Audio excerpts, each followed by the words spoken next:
Kita akan masuk dalam pelayanan firman Tuhan. Marilah kita berdoa untuk pemberitaan firman-Nya.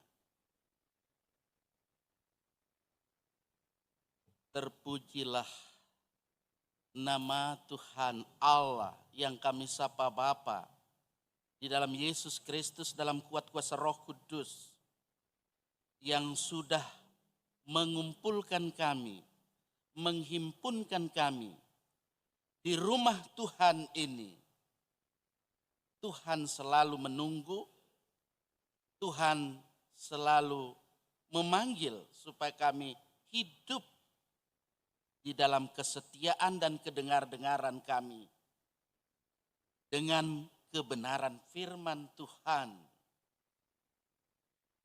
Kami mohon Roh Kudus menerangi hati pikiran kami, supaya firman Tuhan tidak hanya kami baca-baca saja, melainkan firman Tuhan juga kami boleh mengerti dengan benar, kami juga boleh melakukan dengan benar kebenaran firman Tuhan ini.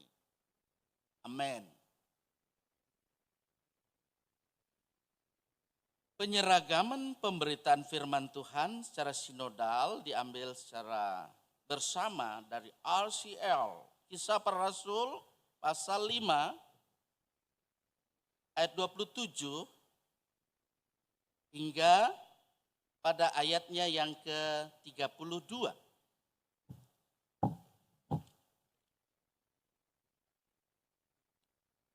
Juga ada perikop yang kedua, Yohanes pasal 20 ayat 19 sampai 31. Kita beri tanda batas di perikop yang kedua. Terlebih dahulu mari saja kita berkonsentrasi di perikop pertama. Kisah Para Rasul pasal 5. Saya akan membacanya dan kita menyimak dan mendengar firman-Nya itu mulai dari ayat 27. Kisah Para Rasul pasal 5 dibaca mulai ayat 27 sampai pada ayatnya yang ke-32. Firman Tuhan berkata, mereka membawa keduanya dan menghadapkan mereka kepada mahkamah agama. Imam besar mulai menanyai mereka. Katanya, dengan keras kami melarang kamu mengajar dalam nama itu. Namun ternyata kamu telah memenuhi Yerusalem dengan ajaranmu dan kamu hendak menanggungkan darah orang itu kepada kami. Tetapi Petrus dan rasul-rasul itu menjawab, katanya, kita harus lebih taat kepada Allah daripada kepada manusia. Allah nenek moyang kita telah membangkitkan Yesus yang kamu gantungkan pada kayu salib dan kamu bunuh. Dialah yang telah ditinggikan oleh Allah sendiri dengan tangan kanannya menjadi pemimpin dan juru selamat, supaya Israel dapat bertobat dan menerima pengampunan dosa. Dan kami adalah saksi dari segala sesuatu itu. Kami dan Roh Kudus yang dikaruniakan Allah kepada semua orang yang mentaati Dia. Diberkati kita yang senantiasa mendengar firman-Nya, dan firman-Nya ini pun menjadi berkat dalam hidup kita. Perikop yang kedua. Mari arahkan perhatian kita. Injil Yohanes pasal 20. Saya akan mengajak kita supaya berkonsentrasi untuk memperhatikannya dengan saksama mulai dari ayat 19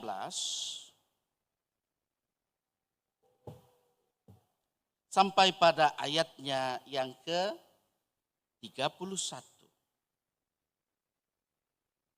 Yesus menampakkan diri kepada murid-muridnya. Ketika hari sudah malam, pada hari pertama minggu itu, berkumpullah murid-murid Yesus di suatu tempat dengan pintu-pintu yang terkunci karena mereka takut kepada orang-orang Yahudi. Pada waktu itu, datanglah Yesus dan berdiri di tengah-tengah mereka dan berkata, "Damai sejahtera bagi kamu." Dan sesudah berkata demikian, ia menunjukkan tangannya dan lambungnya kepada mereka. Murid-murid itu bersuka cita ketika mereka melihat Tuhan. Maka kata Yesus sekali lagi, "Damai sejahtera bagi kamu.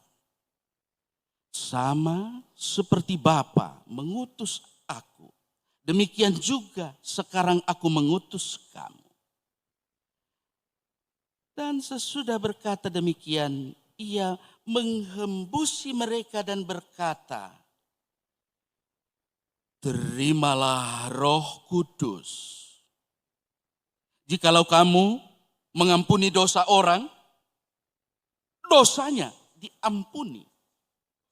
Dan jikalau kamu menyatakan dosa orang tetap ada, dosanya tetap ada." Tetapi Thomas, seorang dari ke-12 murid itu yang disebut Didemus, tidak ada bersama-sama mereka ketika Yesus datang ke situ. Maka kata murid-murid yang lain itu kepadanya, "Kami telah melihat Tuhan." Tetapi Thomas berkata kepada mereka, "Sebelum aku melihat bekas paku pada tangannya dan sebelum aku mencucukkan jariku ke dalam bekas paku itu dan mencucukkan tanganku ke dalam lambungnya, sekali-kali aku tidak akan percaya." 8 hari kemudian, murid-murid Yesus berada kembali dalam rumah itu dan Thomas bersama-sama dengan mereka. Sementara pintu-pintu terkunci, Yesus datang dan ia berdiri di tengah-tengah mereka dan berkata, "Damai sejahtera bagi kamu." Kemudian ia berkata kepada Thomas, "Taruhlah jarimu di sini dan lihatlah tanganku. Ulurkanlah tanganmu dan cucukkan ke dalam lambungku. Dan jangan engkau tidak percaya lagi, melainkan percayalah." Thomas menjawab dia, "Ya Tuhanku dan Allahku." Kata Yesus kepadanya, "Karena engkau telah melihat aku, maka engkau percaya. Berbahagialah mereka yang tidak melihat, namun percaya."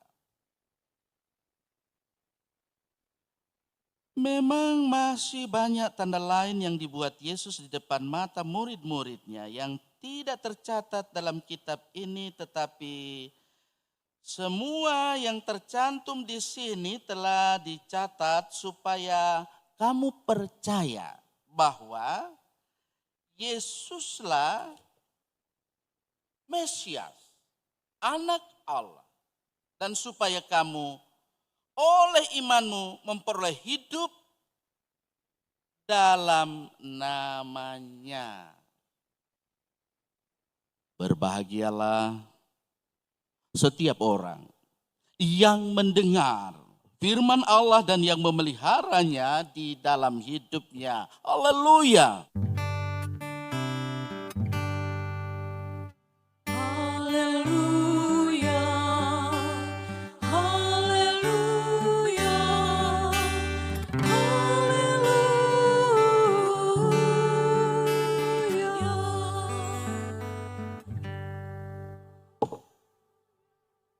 Terpujilah nama Tuhan, saya percaya kita boleh ada saat ini karena Tuhan terus menyertai kita.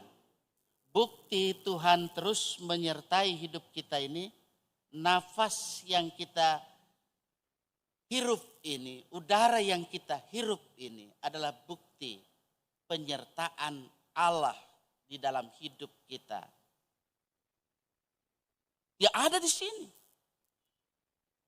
Barang siapa menyembah dia, hendaklah menyembah dalam roh dan kebenaran. Saudara-saudara yang saya kasih dalam kasih Tuhan Yesus Kristus. Dalam bagian firman Tuhan yang sudah kita perhatikan tadi.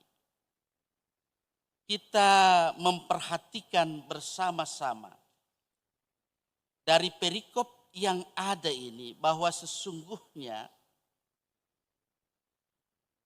penyertaan Tuhan itu selalu ada di dalam setiap keberadaan kehidupan umatnya yang percaya kepadanya. Walaupun dalam perikop pertama kita melihat dalam Kisah Para Rasul, orang-orang yang percaya kepada Yesus Kristus dengan berita kebangkitannya itu dibenci. Siapa yang membenci?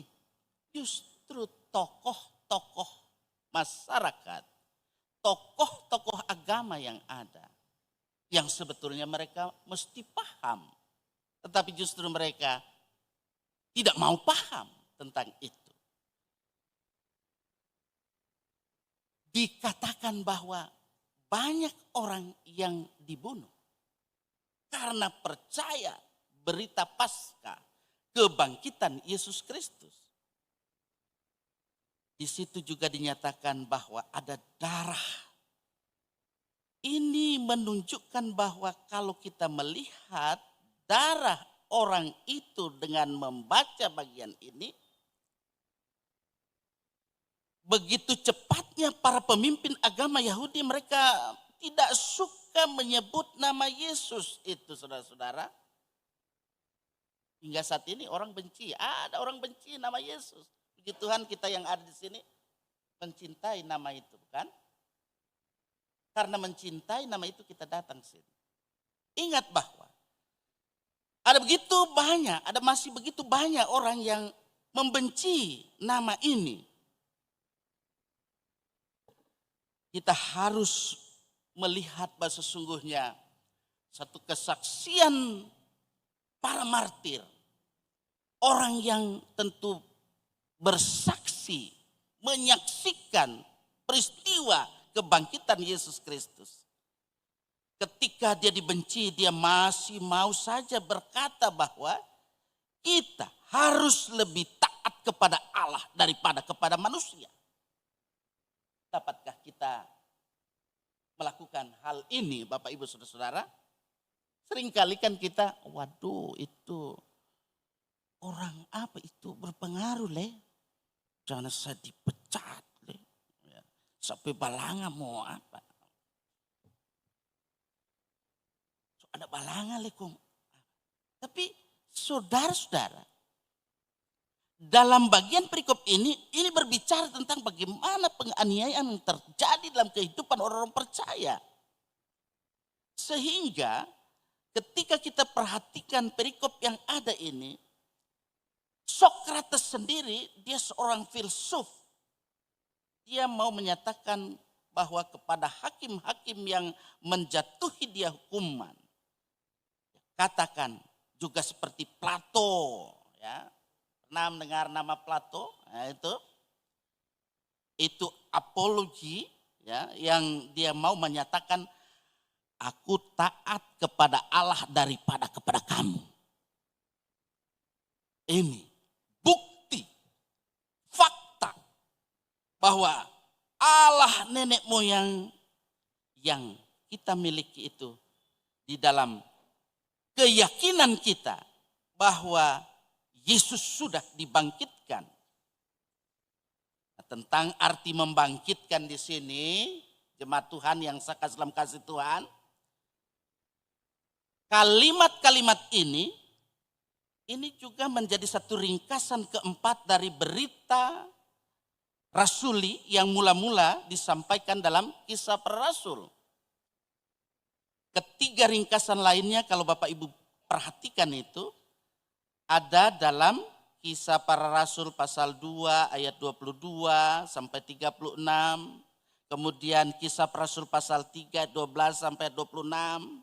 Kemudian Kisah Para Rasul pasal 4 ayat 10 sampai 12. Saya tidak baca sekarang. Mudah-mudahan nanti mendengar lagi YouTube ini. Buka. Ya, karena tidak bawa ballpoint. Toh. Karena itu harus selalu ulang. Diulang sampai kita memahami. Sampai kita mengerti.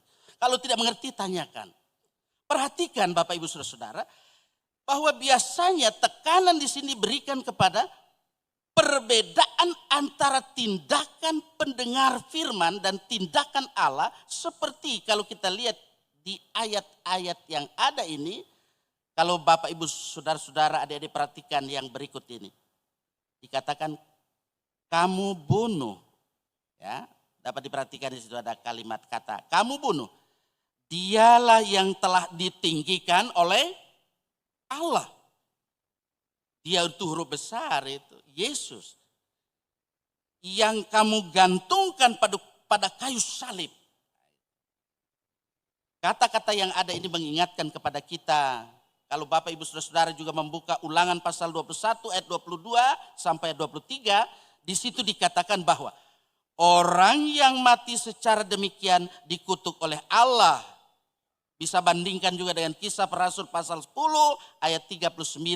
Juga dalam Galatia pasal 3 ayat 13. Selanjutnya di ayat 32 dikatakan bahwa kami adalah saksi dari segala sesuatu itu. Kami dan Roh Kudus. Nah ini. Jangan pikir cuma person diri kita sendiri. Person dari orang-orang yang ada pada waktu itu menghadapi situasi genting yang sulit. Tetapi Roh Kudus itu hadir.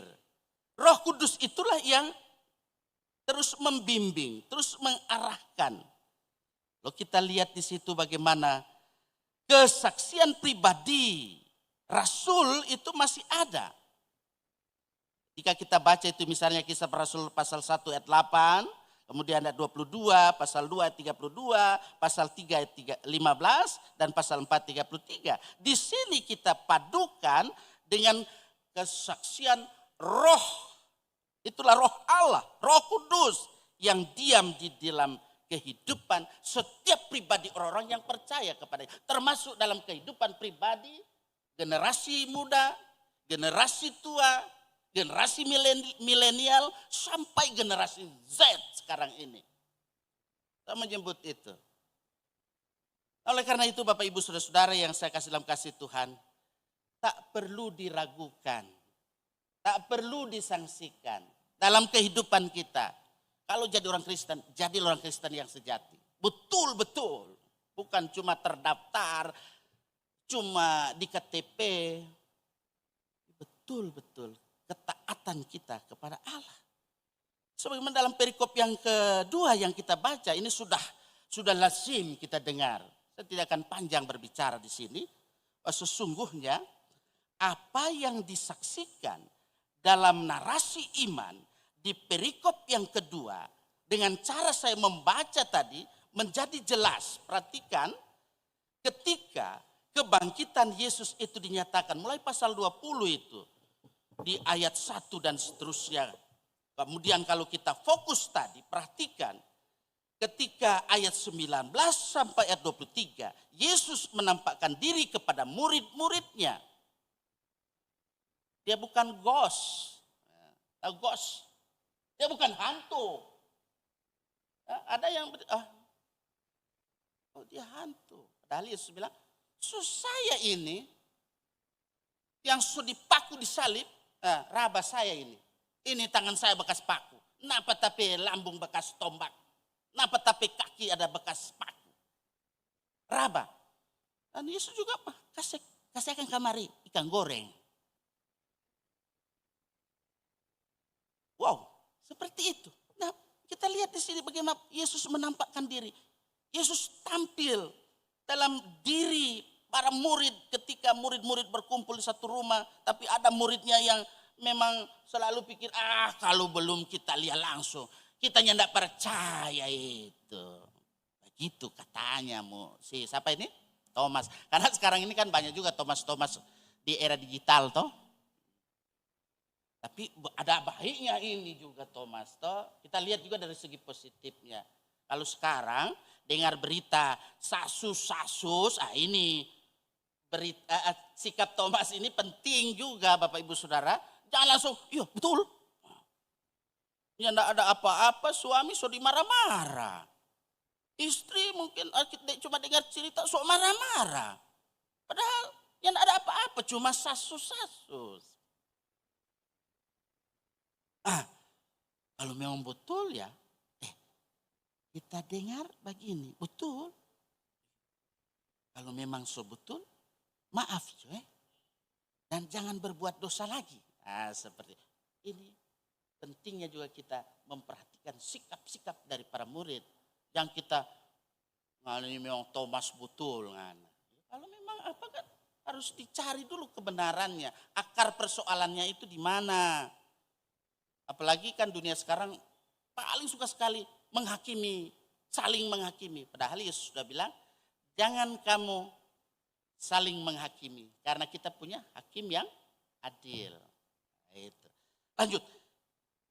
Itu Yesus menampakkan diri kepada Thomas. Sehingga Thomas sendiri ketika dia dalam situasi seperti itu ya ini jelas sudah.